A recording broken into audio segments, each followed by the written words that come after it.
So hi everyone, today I'm so excited to be able to be joined by CERN, who, as I'm sure many of you know, is one of the world's largest and most respected centres of scientific research, probing the fundamental structures of our universe.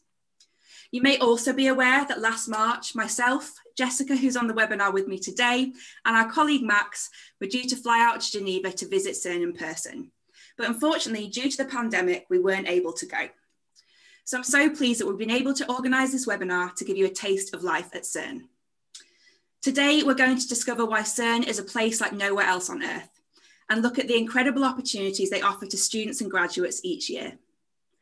And remember, as always, the CERN Gradcracker Hub is full of information about some of the historic discoveries made at CERN, recent news, and all the information about their roles and recruitment process. So it's a great place to go after the webinar today to recap the information that you're going to hear. So heading over to our panel from CERN. Firstly, we have Priscilla, who is a member of the Early Careers Talent Acquisition team at CERN. And I'm going to hand over to Priscilla shortly to give you an introduction to CERN and the roles that they offer to students and graduates. But first, let's briefly meet the rest of the panel. We're also joined by Anna, who is a mechanical engineering fellow. Now at CERN, their graduate schemes are called fellowships, and I'm sure Priscilla is going to tell us a bit more about this shortly. We're also joined by Roland, who is an electrical engineering fellow, and Hiral, who is a technical student, or a year-long placement as we would know them. Again, at CERN, these longer-term placements are known as technical studentships. Anna, Roland, and Hiral are going to give us an insight into what life is like at CERN as students and graduates, what the application process looks like, and what relocating to a brand new country to take part in the world's biggest scientific experiment really feels like.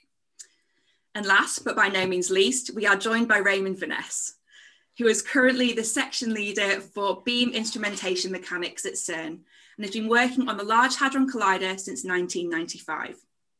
Ray was also part of the team that discovered the Higgs boson. So we are very lucky to be joined by Ray today, and we're going to be finding out more about his journey a little bit later on. So we've got loads to get through today, so we're going to get started. Priscilla, can you start by just telling us who is CERN?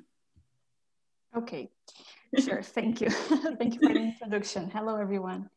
So who is CERN? I'm going to briefly talk first about the history of CERN.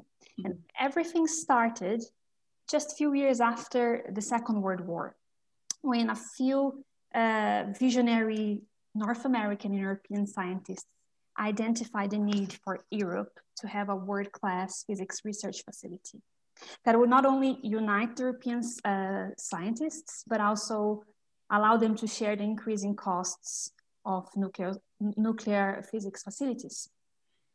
So at an intergovernmental meeting at UNESCO in Paris in 1951, the first decision concerning the establishment of an European Council for Nuclear Research was adopted. And a couple of months later, 11 countries signed an agreement establishing the Provisional Council, and that's when and where the acronym CERN was born. Great. And so what we do at CERN, our main focus is particle physics. We study the fundamental structure of the particles that make up everything around us. And we do so by working with one of the largest and most complex scientific instruments. Hence my background photo here. And at CERN, so subatomic particles are made to collide at very close to the speed of light. And these collisions and these studies and the process gives our scientists clues about how the particles interact, and also provides insights into the fundamental laws of nature.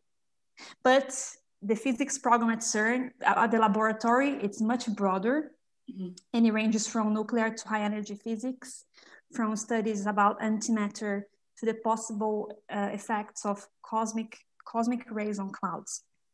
And beyond all that, CERN is more than physics, because to perform such physics in such a scale, we need expert engineers, technicians, and support administrative staff from many disciplines to provide the infrastructure that the physicists need to conduct their research. So there are opportunities for our students at all sorts of fields of study.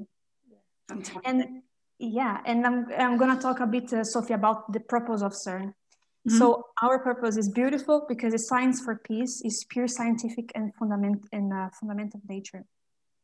And CERN is first and foremost a research laboratory for fundamental physics. Mm-hmm. However, we also have the responsibility to train the next physicists, the next scientists, the next technicians, the next administrative staff, so the next professionals, to bring nations together and to transfer all our technologies and knowledge acquired and expertise to society. Amazing. Thank you so much, Priscilla. That was a really great introduction to CERN. And we're going to go on to hear from the graduates and Ray about, you know, some of the actual work that they are doing at CERN right now. But before we kind of move on, can you kind of give a brief overview, Priscilla, of the type of roles that you have on offer at CERN for students and graduates? Sure. So there are many, plenty. We have 20 different student and graduates programs at CERN, different programs. And it really ranges in a wide range of STEM fields and administrative disciplines, and from students from high school up to postdoc. So first of all, you can check the CERN's hub on the GradCracker page. But in a nutshell, but again, bear in mind, we have 20 different programs. If you are here today and you are studying a STEM discipline, so if you're studying physics, engineering, or computing, and you are actually pursuing a bachelor or a master degree, and you'd like practical training period or a place where you can progress your thesis, CERN can be the place for you, and then you would be interested to know our technical studentship program. And you can stay at CERN from 4 up to 12 months. The specifications, of course, please check our hub on the GradCracker website. But suppose you are actually graduated, you already have a bachelor, and you do not want to pursue a master degree now, or you already have a master as well, and you want to embark on your first professional journey, then yes, as Sophie mentioned before, we have the fellowship program. So one option for you to explore, it's the junior fellowship program at CERN, where you can stay with us up to 3 years. Suppose you're not from a STEM degree, you're not a STEM person, but you're studying law, or you're studying business administration, and you love science, you love CERN, you can join us whilst you're a student as well under our administrative studentship program. Mm-hmm. Or even if you already graduated and you have a master or bachelor, you can join us as a junior fellowship, because it's also in a wide range of roles, including administrative. So this is a nutshell, so check our hub. Sophie, should I give the link? It's www. No, it's okay. We when everything finishes today, this will be going live onto the company hub. But yeah, okay. And you can find the CERN hub through our Employer A to Z, which is on the top menu of GradCracker. So that's a really easy way to find the CERN GradCracker hub. And just to kind of follow on from what Priscilla was saying, now all of these vacancies are currently open to applications on the GradCracker hub. So everything is live right now. So make sure after today you do go and get your applications in. I think kind of what you were saying there, Priscilla, kind of leads me on to some misconceptions that people might have about CERN. I know one of mine before I started working with you guys around 3 or 4 years ago was that CERN really was very focused on recruiting physicists, and that was the main focus of recruitment for you guys. But as you said, you know, you're open to all kind of STEM disciplines, and you have programs that are kind of focused in all different areas. Are there any other misconceptions that you think people might have about CERN?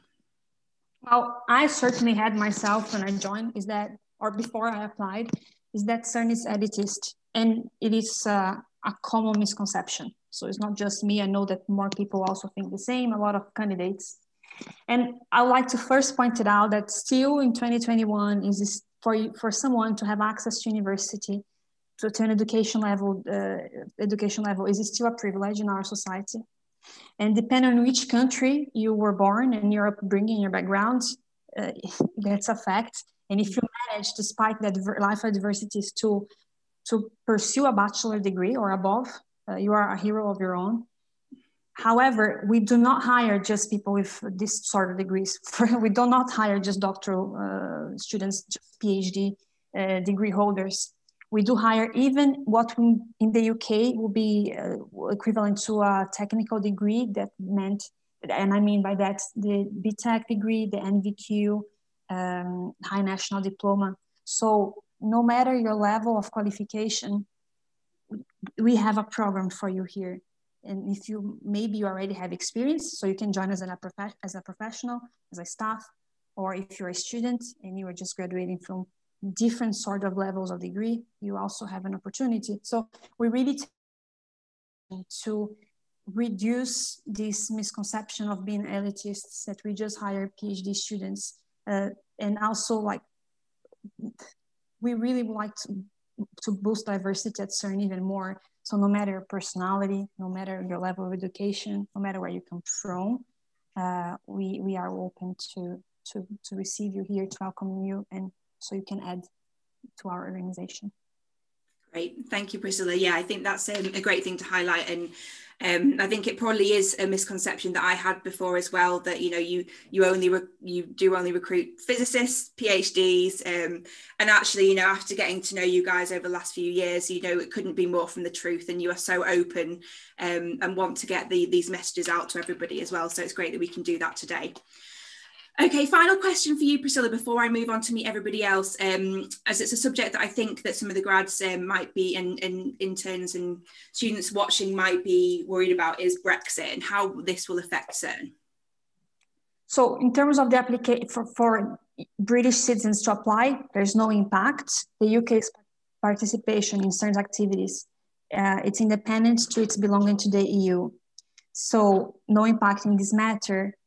And I'm very much hope that you guys, interested people that are watching us today, students, that you check all our opportunities and apply, because it does not, Brexit won't impact.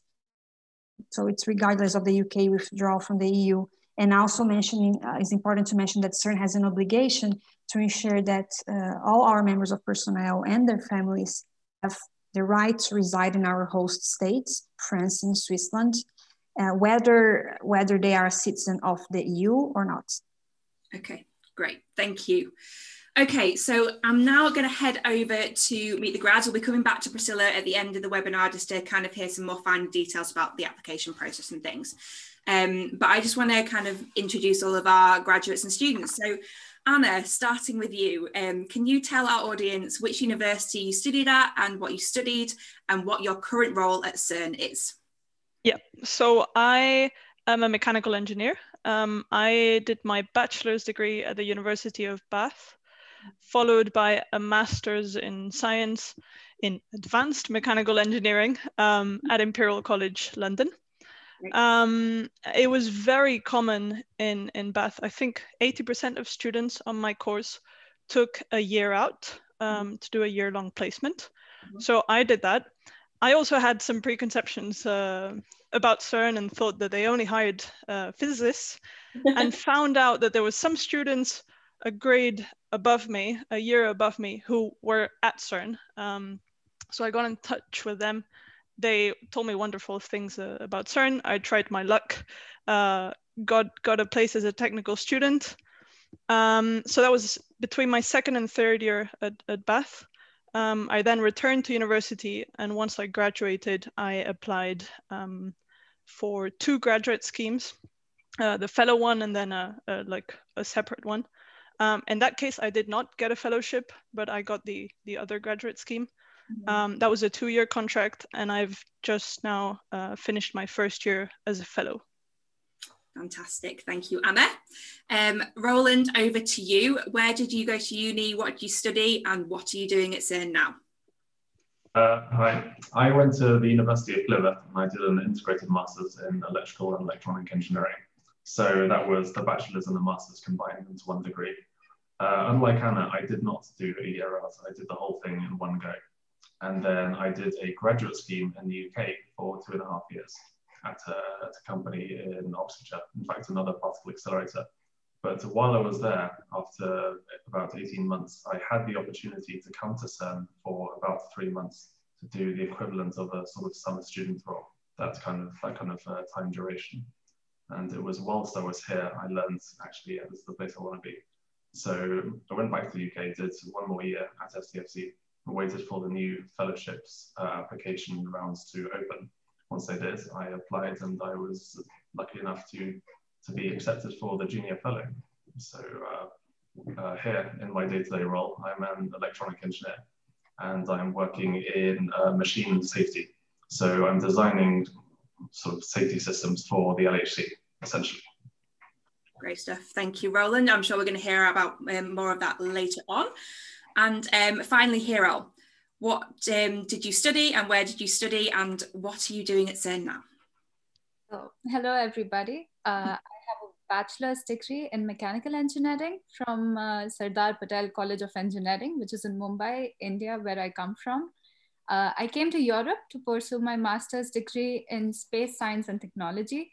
I came to Sweden, and within the Erasmus exchange program, I exchanged the second year for a master's degree in France, in Toulouse. And my specialization was in space instruments and technology. So my journey with CERN essentially began in the first year of my master's. And I say that because I started applying since then. I tried to apply thrice for the technical student program, and I got in only the third time. And it's been a long journey from the first application to the third one, because I saw myself evolve, and I can relate with the audience at a greater extent in that sense, not only as a panelist, as a technical student, but also as a job seeker now. Yeah. So currently, as a technical student, I'm in the domain of mechanical engineering in the beams instrumentation department, in the same section as Anna and Ray. And I see my roles as more in the mechanical design engineering part of it. So working on projects with my supervisor on designing of calibration test benches and other kinds of auxiliary equipment that you need for the main instrumentation. And, I would like to add here that I feel that the technical student program is really interesting, because not only does it give you an insight into the professional scheme of how people at CERN really work, but it gives some room for error where you can actually learn as a student also. So somewhere in between, it's a transition between being a student and actually seeing how the professional environment really looks like. Yeah. So, great. No, that sounds fantastic. Thanks, Hiral. And I know Jess is going to come back to you in a few minutes to find out even more about your experiences and what you've done so far. Now, Ray, coming to you. So after completing a PhD in solid mechanics at the University of Leicester, you worked for the Atomic Energy Authority in the UK before joining CERN in 1992. So you've been working on the LHC ever since. Can you explain to the audience what the Beam Instrumentation Group does and your role within this section? And LHC. LHC, yeah. Yeah, start there. Yes, as well. yes. Explain what the LHC does. Wow. Yeah, just in a couple of words. That's all right. So yeah, I mean, every field has its jargon, and CERN's no different, you know. So beam instrumentation here, you can think of it really as the eyes and the ears of a particle accelerator. So basically everything that happens with the beams, you need some way to know what's going on. You need to make sure that they're going around the accelerator. You need to make sure that they're stable, that you know how many particles you've got and what they're doing and where they're going, you know. And of course this stuff is pretty sort of specialized, because they're particle accelerators. You can't really sort of look at them with your own eyes. There are exceptions to that, you know. So what we do in our group is that we do all of this for all of the accelerators at CERN, and there are actually 9 accelerators at CERN, of which the LHC is only one.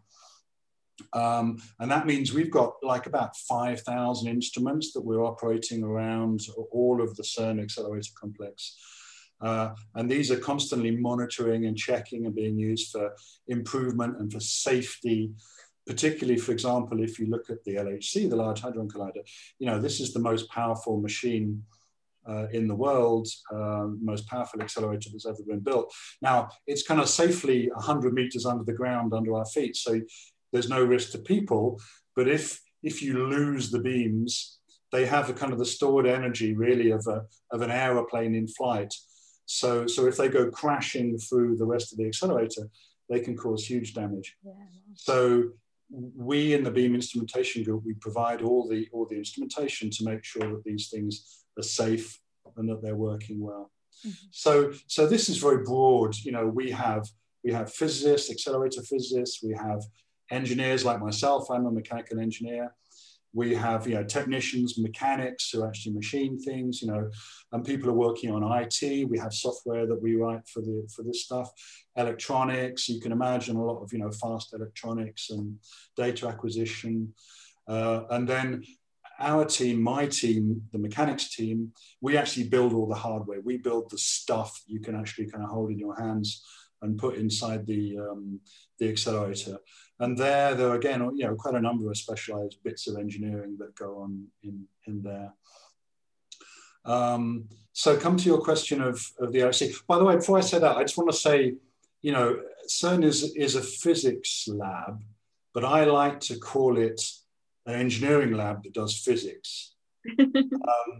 Because in fact, CERN, most of the people that CERN employ are not really physicists. You know, they're not theoretical physicists or even experimental physicists. Most of them are accelerator physicists, or they're engineers, or they're technicians. Because what we do here at CERN really is we build all this stuff. You know, we design it, we build it, we operate it, we keep it working. And then the physicists, most of the physicists, they work for universities, they work for institutes, you know, for labs in their home countries. And a lot of them never even actually set their foot here at CERN. Because then we send all the data off to them around the World Wide Web, which of course, you know, we built for exactly doing that, you know. So that's why I think if you say, oh, well, CERN, you know, is all physicists, is actually completely wrong. And it's an image that we struggle somehow to get away from, you know. Most of the people we want here are applied scientists. Yeah. Yeah, is that enough? That's perfect. Yeah, no, that's great. Thanks, Ray. I feel like I hang on every word Ray says. I'm like, I know, I do too. I'm like talking to me. No, that's brilliant. That's a really good overview of what you guys do, and you know, just a bit more information about CERN as well. So I'm going to hand over to Jess now to take the reins through a bit. Thank you, Soph. Yeah, I'll come back at the end. Okay, cool. I can't believe the time already. So yeah, what I want to do first is kind of give the students that are listening now a bit of an insight into the recruitment process. And if you guys can share any hints and tips on that, that'd be great. So Roland, if you can kind of tell me a bit about kind of like the process and how you found it. Right, so when I was here the first time in 2018, during those 3 months, I was lucky enough to meet some people at the facility. So when it came to applying for the fellowship position several months later, I already knew some people. Now, this didn't necessarily help the application process. As far as I know, the application process is universal for everybody. You will go through the same sort of processes once you fill in the paperwork and submit it to CERN. It was only when it came to later on down the line when the section leaders from around CERN began to have a look at engineers who they wanted to employ into their group, that some of these people that I had met recognized this application and go, oh, I know that guy, I met him a few months ago. So that was very advantageous. But I digress. The actual recruitment process itself, be patient. That's probably my biggest word of advice. From applying to signing the contract was 6 months, and it was a long, anxious wait. But don't worry, they will definitely get back to you. I don't think there has ever been a case where people have not been gone back to. They will answer you back, even if it feels like, hang on, have you forgotten about me? Yeah. So so yes, just be patient, and yeah, it'll all come true. Brilliant. That's a really good point. So you will definitely hear from Priscilla no matter what. Just great. Anna, how about you next? Have you got anything to add to that? I would say, especially, when you're a student, maybe you're doing a year-long placement and you have no previous experience, university projects are a great way to learn and develop skills. So just make sure that you explain what projects you've been involved in at university. Try to just be clear and concise, and just give examples of things you've done. Not everyone can find a summer internship during their first few years of uni, so it's totally normal to apply without any experience. Just describe what you've done, what you enjoy doing. Again, you know what I'm all going to say, everyone, society is a great thing as well. If you're involved in a society, it's another thing to mention on your, your application, things outside that you've done outside the curriculum, which is good. Did you mention anything else like that, Anna? Was you part of a STEM society or anything when you were at Bath or Imperial? I was not in my first 2 years. Only when I then went back, I was part of Formula Student. Oh, brilliant. That was sort of reserved for like 3rd and 4th year students. Yeah. But actually now they're a lot more open to getting more people on board. So even from 1st and 2nd year, I know that you can now do that. Perfect. There you are. So anyone listening, remember to join a STEM society if you can. Hiral, if you can kind of tell us a bit about your kind of process. I know you were saying just before this call, you've just finished the placement, but what was the recruitment process? Is it slightly different for a graduate, or do you know if it's? I think so, because how I saw myself, I was totally clueless the first time. I did not know anybody. I did not know too much about the process. I did not attend a seminar like this to understand what CERN wants from its recruiters and from people who are applying to it. So for me, I was totally clueless, and I did the first one. I spent 3 days. I was very meticulous with it. And when I got back, and when I didn't get a positive response, I was really bummed and very angry. Yeah. But eventually, after the next application, I did a few projects. I became more active with the idea of doing the project. And since I did it once already, I saw what the application form looks like. Yeah. I knew what they were exactly looking for, and I tried to be as concise as I went forward. Yeah. I feel that it's a very straightforward process. It is a standard recruitment platform. And the only thing that can go wrong is the stress coming from the applicant. If you're not having your documents ready in time, or your letters of recommendation or your own CV, and you're keeping it till the last moment, that can become a bit stressful, but the platform doesn't do anything to make it stressful for the recruiter, for the person applying. Yeah. Do you know, it's interesting, you've all had quite a similar experience in terms of, applying and being rejected, but then, reapplying again, whether it be for CERN or other places. And I think that's something to bear in mind, especially to the audience. Sometimes you're not going to land it first time. And sometimes it takes that to pick yourself back up again and think, I'm going to try again. And actually it's a benefit in the long run, because then you now know what the process was like, and maybe, then, what to put in the application. So what's the saying? First time you don't succeed. Try again. Okay, so going about the journey then to CERN. So Roland, if you could kind of talk to us a bit about the kind of the journey, how you obviously said you're at STFC, and then the kind of process from there to CERN. You actually found your role as well on GradCracker, I heard you mention. Well, yes, I did. So when I applied to STFC, I used GradCracker. Unfortunately, I didn't use GradCracker to go to CERN.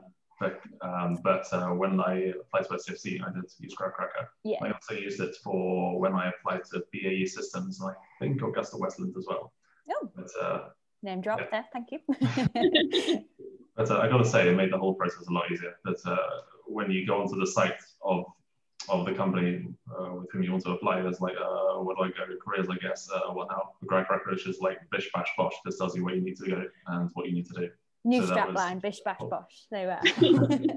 Job done. That's good. That's great. So Anna, moving on to you, if you want to kind of mention as well, your kind of process from the technical studentship and then on to how you were fast tracked for the grad scheme. Yeah. So there is no fast track per se. I mean, if you come here as a technical student, you're out on your own, like in the wild, like anyone else. So in fact, I applied for the fellowship once I graduated from Imperial, and I did not get it. I did get another contract, which was great. But, you know, I'd been here before and I didn't get this, you know, the flagship fellowship that everyone talks about. So there's no fast track per se. You know, you have the same opportunities whether you've been here as a technical student or not. Of course, it does help in that you know that there are no preconceptions, or those preconceptions have been cleared. I knew I could apply as a fellow. I'd never had a webinar like this one, so actually it helped that I'd been a technical student to know a few of the things that you're now learning here today. I knew a bit, you know, the place, I knew some people, but I had to go through the same process as everyone else. So the program that I ended up coming on is called a VIA program. I think it's also open for UK nationals. Maybe Priscilla can confirm. And it's a sort of a 1+1, so up to 2 years, also for recent graduates. And then when that finished, or while I was finishing that, I applied to the fellowship. And this time was successful. So tell me a bit about the fellowship and what that involves. So I work with Ray and with Hiral in beam instrumentation. And part of my work as a fellow is sort of to be involved in the whole life cycle of the instruments that we build, right? So as a fellow, you usually have like a project that is given to you and that you have to carry out. So in this case, I'm now a fellow for the high luminosity LHC, which is sort of the upgrade of the LHC in the next few years. So I have to look at conceptual designs, carry out simulations, carry out 3D designs, you know, prototypes of what we're going to build, you know, 3-4 years from now. So I have already done 1 year of the fellowship. I have 2 years left, or year and a half now. So in that time, I start from this project that I was given. I do some conceptual design, some calculations, simulations, figuring out if things are going to work. I then work on the 3D design, manufacturing drawings, and then eventually by the end, you know, if you're here for the 3 years, a lot of times you get to see the result of this project that you were given at the start. That must be, well, I feel like I've got so many questions to ask. You know, when you finish then your 3 years, this is a question I'm going to probably come to in the end, but do you think you'll stay at CERN? Because I would feel like you were designing, you were kind of getting involved in all this exciting stuff. I want to know what the outcome is. So I hope to have finished my, you know, my project before that. So that I can definitely see it.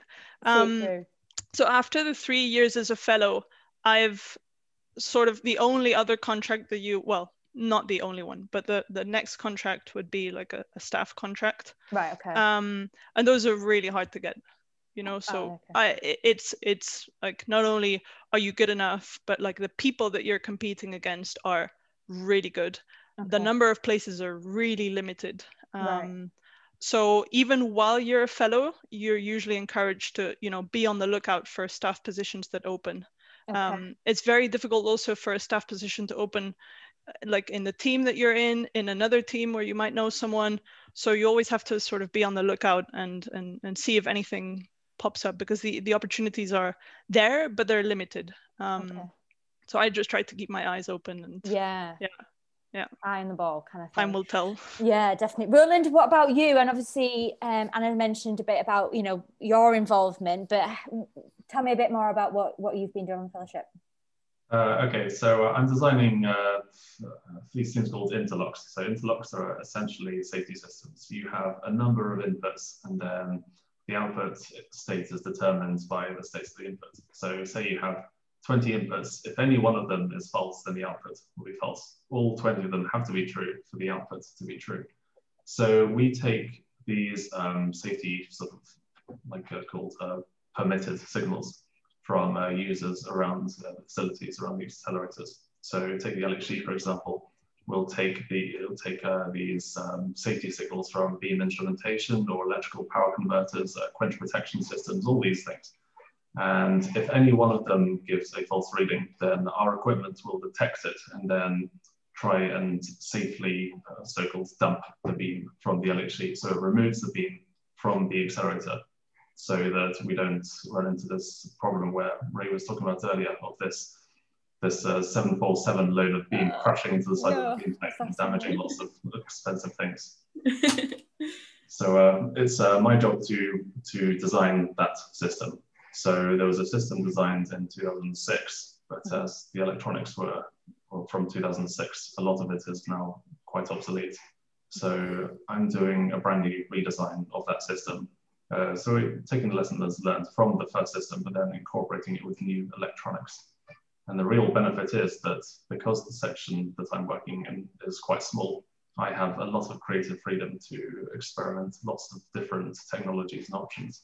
So I'm really hands-on and involved in the whole life cycle and the development. Yeah. So I've been here for 1.5 years. I actually managed to get an extension onto my contract, which is very nice. So that's 6 months additional. So I will be here for 2.5 years in total. And that runs until November. I might have a... Sorry, but do you have to apply for that then? Or, you know, how did you get that addition, like that extra 6 months? It wasn't so much of an application per se as the initial application to the fellowship scheme. It's talking to your supervisor and your section leader and group leader and making the case for it. And so, so long as the budget is there and so long as there's reasonable justification to stay on for these additional 6 months, then it entirely depends on the project and the budget, I'm afraid to say. There's no be-all, end-all way of, yes, you will definitely get accepted, or no, you definitely won't be. It's dependent on the situation. So luckily, the justification was good enough for me to get my extension. So there could be the possibility that I might be able to get a second extension of 6 months, which would take me up to halfway of 2022. But I'll apply for that when the time comes and see what happens next. Fingers crossed. Yes, very much so. Brilliant. Then, sorry, after that, then well, there might be a possibility of applying for a staff position, but as Anna said, they're very, very hard to come by. And it gets to the point where anybody at CERN will see that a staff position has become available and just apply for it. So you're going up against hundreds of people with at least one PhD, incredibly intelligent people, so it makes it slightly daunting. So just have to see what comes up and hope I'm lucky. Brilliant, fingers crossed. I'll give you some of my luck. So yeah, you know, it sounds like even when you're on the fellowship, I mean, it's very competitive. You know, you've got to kind of keep your eye in focus. You've got to, you know, be almost putting yourself out there as well. You almost can't relax. You want to keep on top of the games, which is interesting. I didn't know that. Hiral, coming to you just quickly about your technical studentship. What was kind of the most challenging part of that experience, and what was the best bit of the experience? Now you've kind of come to the end of it. I think I started my contract last year in March, and 2 weeks I was on site, and that was the best part, because as you come to CERN, you come with such excitable energy. You want to take pictures of everything. I will, you know, that picture of Priscilla there with the beam behind it. That's exactly what I wanted. I wanted that picture. You have to go through so many safety courses. So the first day that I was told by my colleague that this is the list of courses, I want them all today, because tomorrow I have to go to the LHC. So I might as well be prepared today. I was very, very excited. And I managed to do all the preliminary courses and everything. And then came the pandemic. We went into the lockdown, things kind of changed. But through that period, my picture taking abilities really helped me, because I was writing my thesis the first 6 months and I had all those pictures for reference. Oh, brilliant.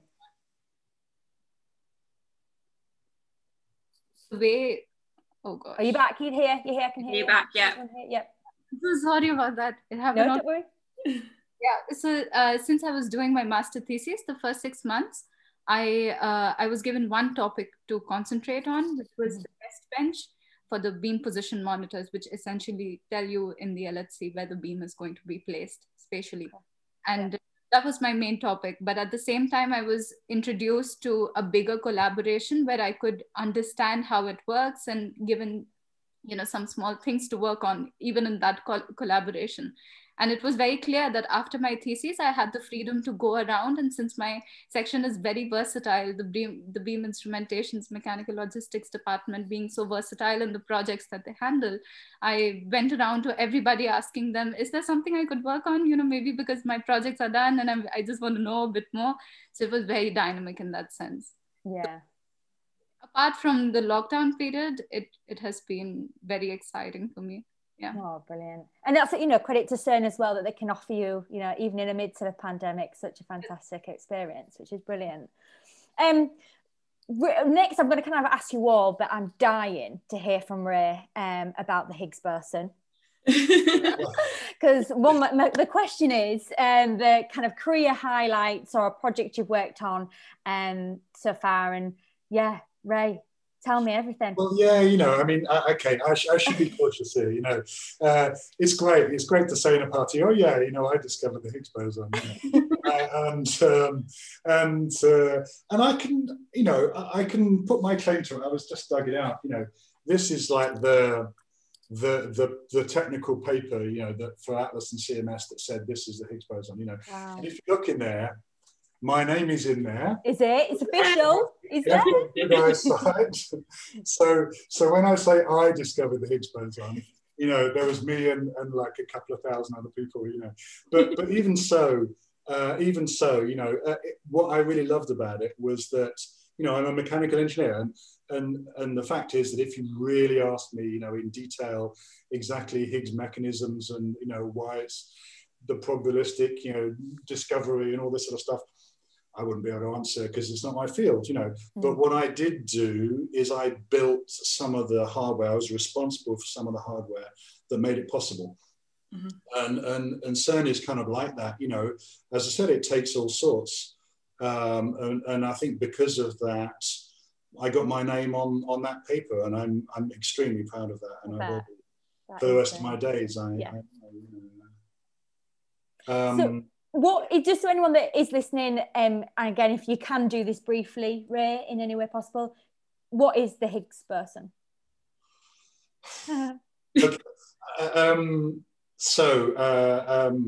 Okay, I should be extremely cautious because people will always shoot down for this stuff. I mean, basically, you know, there are a number of building blocks of the universe that were predicted by what they call the standard model of physics, you know.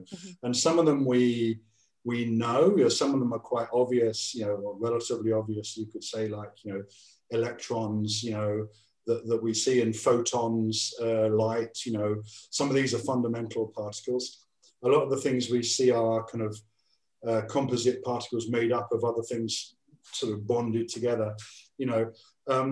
But one of the building blocks that was predicted and was necessary for the whole thing to work was the thing that basically gave some particles mass, so, you know, to weigh something, and other particles not to have mass. Like photons, light, it doesn't weigh anything, it weighs zero. And always one of my favorite, you know, I do some stuff with sort of junior school kids, is trying to get them to weigh light, you know, and light doesn't weigh anything, you know. But other things, you know, other things do weigh. And it sounds bizarre, but until this Higgs boson was found, you didn't really, at the fundamental level, you couldn't say why some things weighed and other things didn't weigh, you could say, you know. And so it's really, really basic, you know, and stuff that you could point your finger at and go, we don't understand that, we just don't know. So it was really essential for understanding just the way the universe is put together. But then, of course, you know, the way these particles work is it's not, you can't just sort of tick it off and say, yeah, it's there, it's now there. There are a lot of things about exactly what it does and how it interacts with other particles that then start to affect how the universe is put together, you know, how stars behave and how galaxies move around each other, all this stuff. You can imagine once you start talking about mass, then, you know, how these huge, massive things actually behave, and predicting how they would behave is kind of you know, it was a block to a lot of things that was going on in physics. So there you go. That's my engineers. What was it like when it happened? And was it because how did it happen? How did you realize you'd found it? Well, you know, I mean, being on the inside at CERN, there were rumors going around for a while. Okay. And the thing was that they'd found something interesting, and it seemed to fit, you know, and I knew quite a lot of the experimental physicists who were doing this sort of stuff, you know, and then they knew kind of, then basically it's not just, you don't find one and you start holding it in your hand, you know, you have to find a number of them, and they all have to fit statistically, you know, that they're all there, you know. And of course, the good thing about CERN is that we had different experiments, completely different groups of people that didn't talk to each other, that were trying to do the same thing. And of course, this is good science. You know, if you get two people differently do the same experiment and they get the same result, then you believe it, you know, whereas it's very easy for one person to make a mistake. So there were different groups working on it, you know, and so on. And in fact, there was kind of an announcement, and they were keeping it really hush. And I was in Durham at the time, and I was giving a talk at giving a sort of outreach thing at a school in Durham. And that very day, they had this announcement, you know, and there was a big presentation, and the heads of these two experiments both stood up and they gave their data and said, look, you know, our data matches, and we got enough, you know, whatever. And so, of course, in the school, they asked me, well, look, you know, you're here. Can you this evening give a talk to the parents about what this means, you know? And I was going, oh. So I had to kind of invent a talk. I went through the slides that they showed at these things, and, you know, and gave a talk to the parents on the day that they announced the Higgs boson discovery. Anyway. There's no champagne popping then, that's what I expected. Yeah, unfortunately, I was too far away. I was Sorry, Steph, did I interrupt you then? No, I was just saying that I remember watching it on the TV when it was announced to me, and I was none the wiser as to what it meant, but I remember it being very exciting. And I imagine, you know, as a student and grad watching that as well at that time must have been fascinating. And and obviously if you've been involved in it, amazing. It was my life. It was my professional life for, you know, whatever, 15 years. You know, that's what I'd done. Pretty much every day, you know, so it was big, you know, really big. Yeah, massive. So I'm going to say something and I'm going to say it wrong. So the new Hadron Collider that you're building, the name of it as the upgrade. Well, we're doing high lumi upgrades, which is what Anna was talking about. High luminosity LHC. High luminosity. That's the word I'm thinking of. So what are you looking to achieve with that? So I mean, the LHC is this super tool. There's only one in the world, you know, and we've been running it for, and you can imagine there's a huge amount of infrastructure in there. Firstly, there's this 27-kilometer long tunnel, you know, with all these superconducting magnets like behind Priscilla in there, you know, and we've been running it now for what, you know, 10 years pretty much, you know, and we found the Higgs boson, which was what it was first really intended for. But now it's tailing off. They're getting as much of the data out of it that they were sort of expecting to have done. But you've got this huge, you know, wonderful machine that was already designed to be upgraded a number of times. And so this is now what we're kind of in the middle of now. We're just restarting it, having upgraded a lot of the sort of stuff behind it. And now we're working for the next 3 or 4 years for us, building new things to actually upgrade the LHC. And this will make it, you know, significantly more efficient at making particles. It doesn't go up in energy, but there'll be a load more particles and a load more collisions. And then at the same time, the experiments are upgrading their detectors so that they can find new things and to look at, you know, new ways of finding new things. You know, we've got quite an exciting time, and there's lots of it is going to have to be basically, you know, taken out and redesigned and rebuilt. And then in kind of 2024, 2025, we'll have another shutdown, and we'll start again. And in 2026, 7, we'll restart with a kind of super upgraded Large Hadron Collider. And there are all sorts of things that you could find out. But of course, you know, that's the fun thing about being on the edge of sort of science. You know, we're a discovery machine, they call the LHC. You know, you never know exactly what you're going to find, really. You know, you just so start to do there and see what gets found.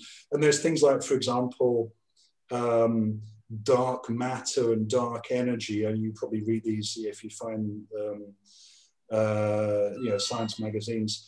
You know, there's like a large part of the universe that we don't know what it is. We can't find it. And it's probably particles that just don't really interact very much with each other. And they're hard to find. You know, you don't see them. They might be here, they might be going through us all the time, but because they don't interact with you, you don't see them. These are the kind of things that maybe when you get up to these energies, you can find things, you can find traces. And these would help, again, to explain why galaxies particularly move around and why what's going on around us. And they can even be useful, you know, for things.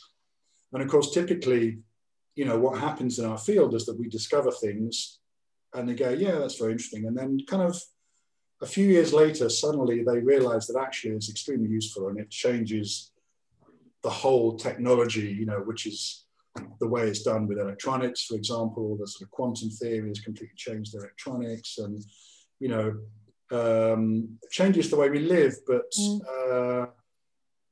until you have these building blocks, you can't start to make these changes.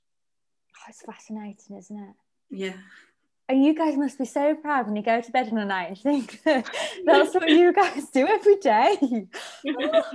It's amazing. It's a really fun job. I mean, what, you know, because what I found when I first came to CERN, you know, I was an engineer, you know, I looked at what we had to do to build the LHC. And there were so many things that we didn't know how to do, basically, you know. And you look at them and you go, we'll never get that to work. That'll never work, you know. Honestly, you know, I was rather skeptical when I first came out. I thought, well, okay, you know, they're paying my wages, you know, but then you just start. And if you've got the right people and the right atmosphere, and obviously you need the money as well, you know, then you can just do anything. It's incredible, you know, unless someone can prove to you that it's not physically possible to do, then you can do it. You just have to start, and then sooner or later you get there. And this is, for me, this is the spirit of CERN. You know, you have these unbelievably challenging problems, but you know, it's like they say, you put your trousers on one leg at a time. You just start at the beginning, and then sooner or later you get there, and it's incredible, and it really does work, and it's lovely to be involved in it. It really is. Yeah. Yeah, it's amazing. Honestly, I feel all inspired. We're hoping our audience do as well, Jess. I know. I'm like, where do I apply? Oh no, they wouldn't have me with my GCSE science. So I feel as though I've still got so many questions to ask everyone, to be honest, Soph. And I don't know where to go next because I'm conscious of time. But I still want to keep going. But I don't know. Why don't we do why CERN is like nowhere else on Earth? Yes, let's go on then. Starting from the top. Hiral, starting with you. Why is CERN nowhere else on Earth for you? Just the whole wearing the dosimeter, going to the LHC, doing all those safety programs. You don't get those kind of experiences just anywhere. And it's like nowhere on Earth, because specializing in space instrumentation, it's the closest thing that such instrumentation can be to space environment on Earth. So it's something which is very fascinating for me from that point of view. And just magnanimity of the accelerators, and when you actually come here and you understand that there are multiple points and multiple sites, and it's so big, it's just Brilliant. Roland, how about you? Well, you're finding science that is unknown with the most powerful machine in the world, with the finest minds in the world, apart from this one. It's this huge organization which takes people from all walks of life, from all different parts of the world, that all come together to work towards a common goal all together. Yeah, you don't get that anywhere else. And that's what makes CERN special. Brilliant. Anna? I think, like Roland said, it's a very special place because you really have people from all over the world. Really, literally, you know, the member states are mainly European, but you have people from all over the place. But not only that, you also have people from all sorts of, you know, technical, administrative, educational backgrounds, you know, from PhDs or like a Nobel Prize winner to someone who's just graduated from their technical diploma, from a physicist to an electrical engineer to a mechanical engineer, and you have to work with all of those people. And yeah, that's just fantastic, really. I think also the project that we work in, you know, for me, the ability to see all the different phases of my project is fantastic too. Brilliant. Priscilla, can you answer that question? Yes, I can. For me, CERN is a unique place because it's one place where nations come together to advance science and to advance society, and without any kind of profit in their mind. And it is science, and as I mentioned in the beginning, it is science for peace. So I knew I wanted to work for CERN when I started to read about the mission and the values, and I truly echo them, and it makes sense for me. So I'm extremely proud, and oh my God, after watching, you know, Ronald, Hero, Anna, and Ray talking, I know that I'm in the right place, and that I work with people that teach me something new. So, Bray, can you top that off in any way? I mean, I think people have, you know, said some great stuff. I mean, the only thing I was just thinking again there is at the personal level, you know, I came in, you know, okay, I got a PhD, but I'd not really got a lot of work experience. And I think if you're ready for the roller coaster, you could say, then it's great. You know, you have to learn, you have to be, I mean, it's what my kids are being told all the time now, as a lifelong learner, you know. And this is really true at CERN. Nearly all of the stuff you do, you know, you get the basic bits from university, but all these technologies, all these things that we do, you don't know them, and you're not expected to know them, but you'll learn them. You know, you learn on the job, you get training. You know, you're in with all these people. As you know, here I was saying, you just go around to people. It's one of the things I love about CERN as well, that you can find people who know about all sorts of things. You know, and you can just go and bug them, buy them a coffee, you know, and say, look, you know, can you tell me about this? You know, I don't understand this. What's all this about? You know, why is this important? You know, and people are very open like that as well. And everyone's on this again, this kind of learning trip, you could say.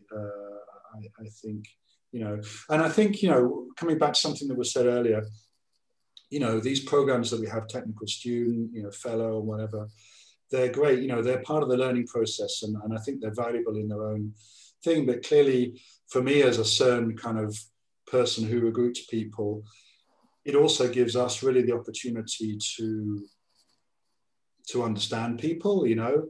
And clearly, one of the skills you need from people is that they have to be good enough at their job.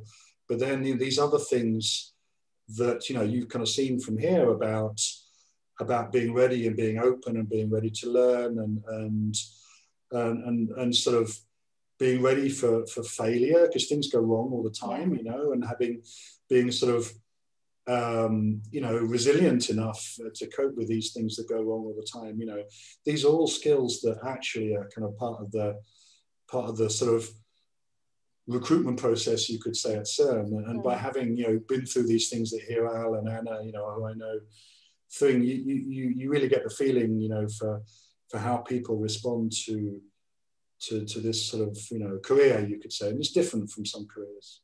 Yeah. definitely. Brilliant. It's an experiment overall, isn't it? You know, you might not get the outcome you want, but you've got to keep trying. Yeah. Oh, great. You always learn something. You always learn something. Yeah.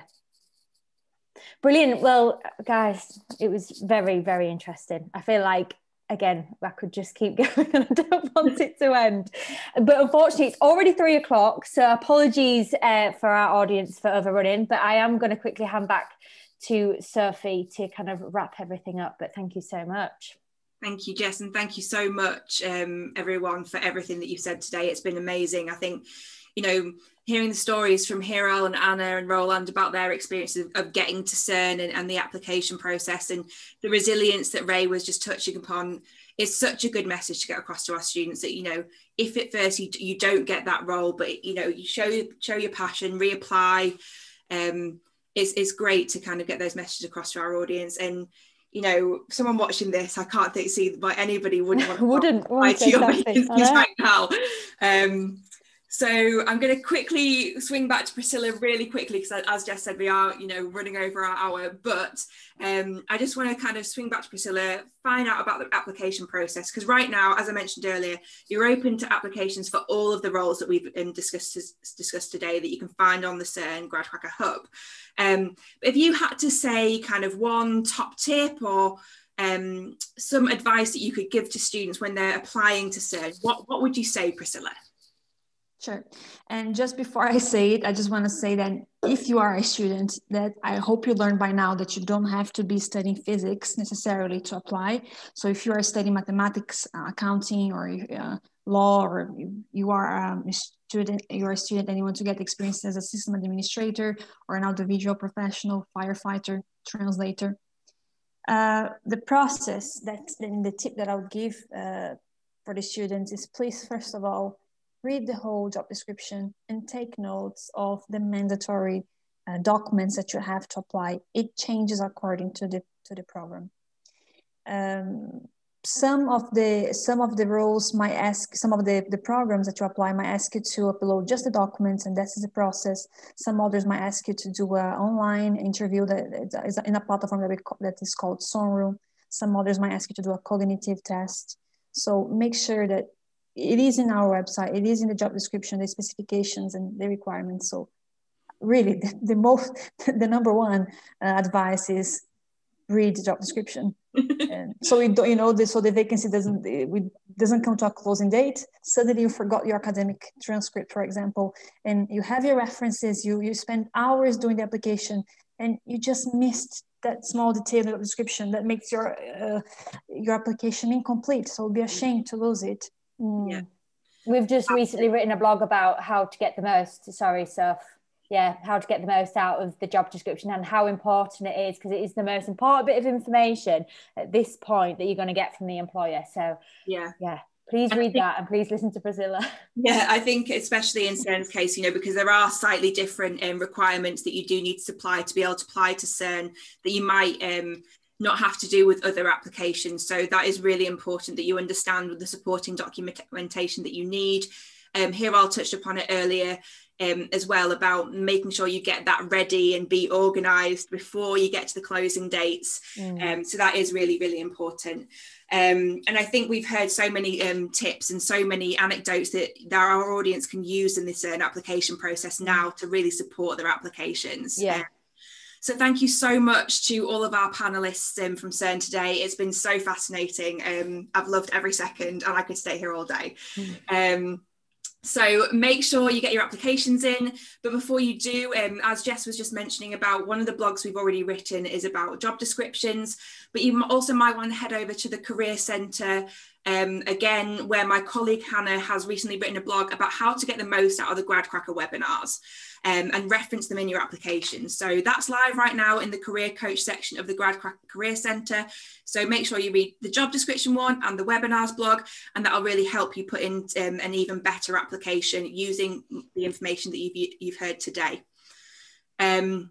Next week, Carla is back and we are going to be talking to Herbert Smith Freehills, who are a world-leading law firm, to hear all about their opportunities for STEM students. So I will look forward to seeing you all then, and thank you again to everybody from CERN. Yeah, thank you so much, guys. Thank you. Bye-bye. Bye. Bye.